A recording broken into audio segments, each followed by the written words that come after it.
नमस्कार दोस्तों, अष्टदल समूह से मैं शिखा श्रीवास्तव एक बार फिर आप सबका स्वागत करती हूँ पिटारा हिंदी कहानियों का में।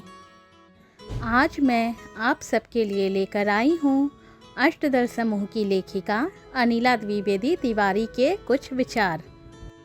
कई बार देखने और सुनने को मिलता है कि यदि बच्चे ज़िद्दी, उद्दंड या वाचाल हो जाते हैं तो माता पिता उन्हें यही कहते हैं कि ये बाहर की संगति का असर है या फिर टेलीविज़न अथवा मोबाइल का असर है। परंतु ज़रूरी नहीं कि हमेशा ऐसा ही हो। हमारी भी कुछ गलतियां हो सकती हैं। बच्चे के ज़िद्दी होने के ज़िम्मेदार हम भी हो सकते हैं।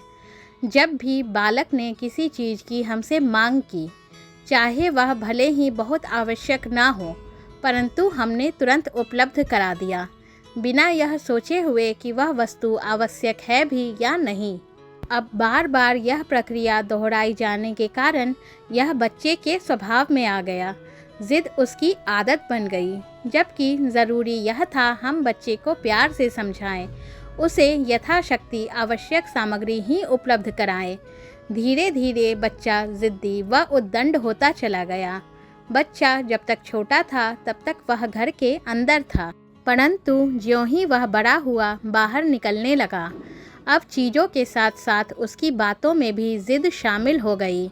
जैसे मैंने जो कहा वही सही है, दूसरा गलत है, और इस ज़िद के परिणाम स्वरूप झगड़े फसाद चालू हो गए।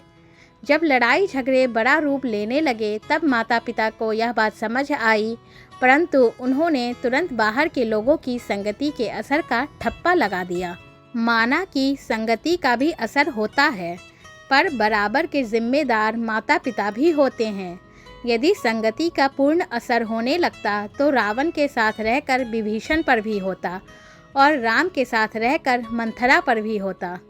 परंतु विशेष सावधानी के बाद भी जब कभी बच्चा गलत बोलने लगे तो उसको प्यार से समझाएं कि ये गलत भाषा है, ऐसा नहीं बोलना चाहिए।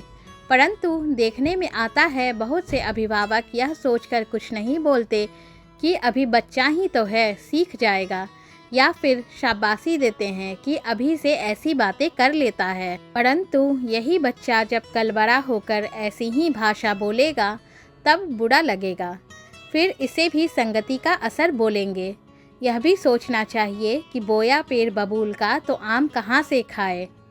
इसी तरह बोल चाल में जब बच्चा बोलना शुरू करता है तब हमें विशेष निगरानी रखनी चाहिए। उसके सामने क्लिष्ट भाषा का प्रयोग करने से बचना चाहिए।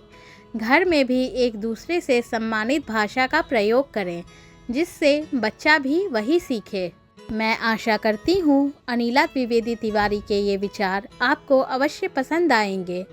कृपया अपने सुझाव हमें कमेंट बॉक्स में अवश्य दें एवं हमारे चैनल को लाइक, सब्सक्राइब, शेयर करके हमारा हौसला बढ़ाएं।